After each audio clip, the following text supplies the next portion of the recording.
Samajwadi party प्रदेश कार्यालय पर अल्पसंख्यक सभा के साथ अखिलेश यादव की बड़ी बैठक के बाद अखिलेश यादव ने की प्रेस कॉन्फ्रेंस।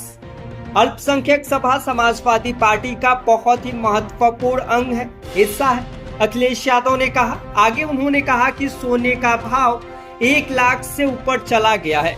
यह बीजेपी का सबका साथ सबका विकास है और लगातार सरकार कह रही है कि हम विकसित भारत बनाएंगे। क्या विकसित भारत यही है कि कोई गरीब अपनी लड़की की शादी नहीं कर पाएगा? आगे उन्होंने कहा कि कुंभ में 82 लोगों की मौत हुई थी, सरकार अभी भी छिपा रही है। सरकार ने आंकड़े क्यों छुपाए? क्या इसलिए कि मुआवजा ना देना पड़े?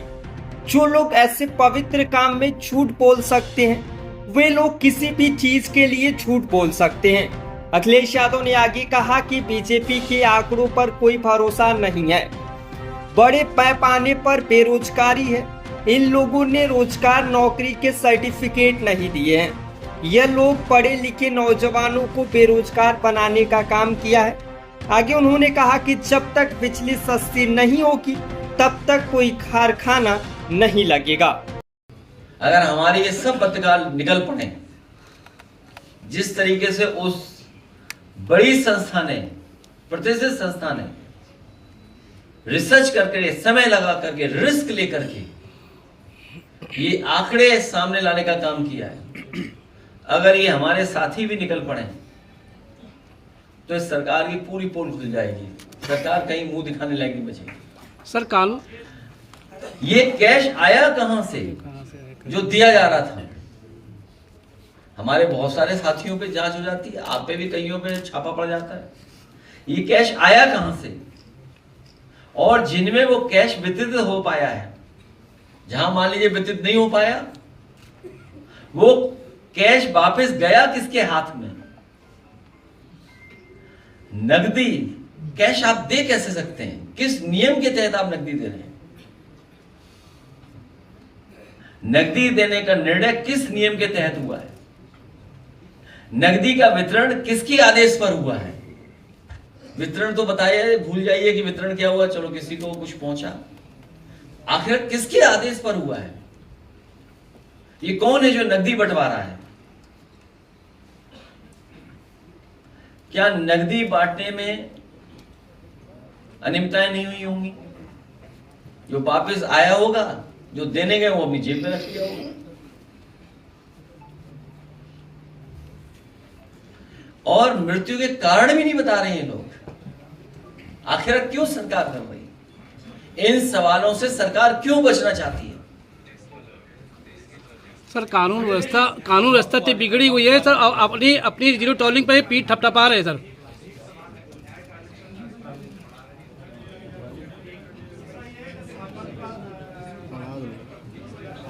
आवाज ही नहीं आ रही है। हम लोग पार्टी की तरफ से जो जानकारी मिलेगी उसको पत्र के माध्यम से भेज देंगे। अखिलेश जी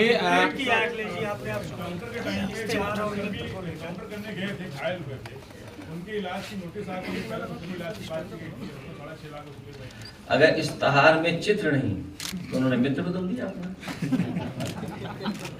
अखिलेश जी, आपकी सरकार में 50 सैया युक्त जगह जगह हॉस्पिटल बनवाए गए थे, जो आज भी मतलब 7 साल होने जा रहे हैं, वो बंद पड़े हुए हैं। मतलब किसी भी तरीके से ना उसमें नियुक्तियां की जा रही हैं, ना मतलब वो इतनी शानदार बिल्डिंग बनी हुई है लेकिन उसको बंदर तोड़ रहे हैं, मतलब टूट फूट हो रही है। किस विभाग के बारे में? वो शेर जो आपने पढ़ा था, छलनी वाला, जी दोबारा पढ़ो। ये जवाब मिल जाएगा। एक दो जख्म नहीं, पूरा बदन है छलनी। एक दो जख्म नहीं, पूरा बदन है छलनी। जख्म बेचारा परेशान है, किधर से उठे। अब इन्हीं के शेर जोड़ो। हर विभाग इसी तरह है,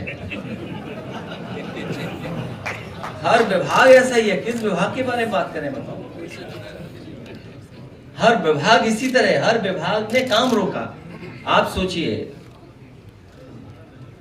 आज बिजली का संकट है, थोड़ा बहुत बारिश हो गई, उसकी वजह से सरकार बच गई, लेकिन सरकार अभी प्राइवेटाइजेशन कर रही है। जो इंफ्रास्ट्रक्चर था जिसको और अच्छा करना चाहिए वो इंफ्रास्ट्रक्चर बर्बाद कर दिया।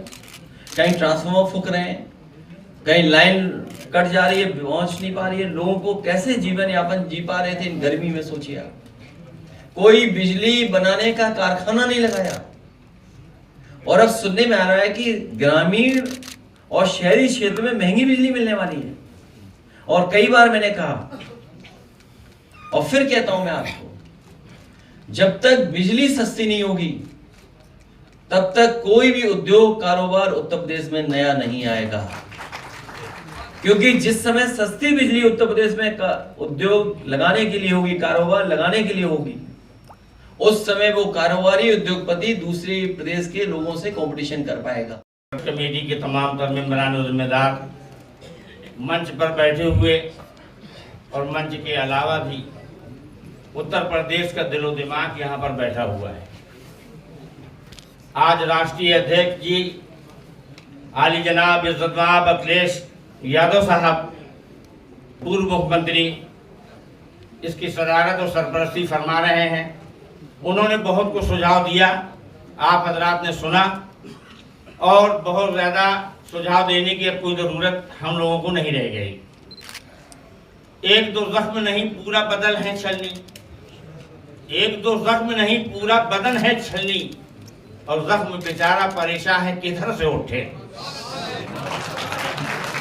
हालात मुल्क के और प्रदेश के इस तरीके से हैं जो आपके साथ बयान किए गए हैं कि हम लोगों का जीना दूभर हो गया है।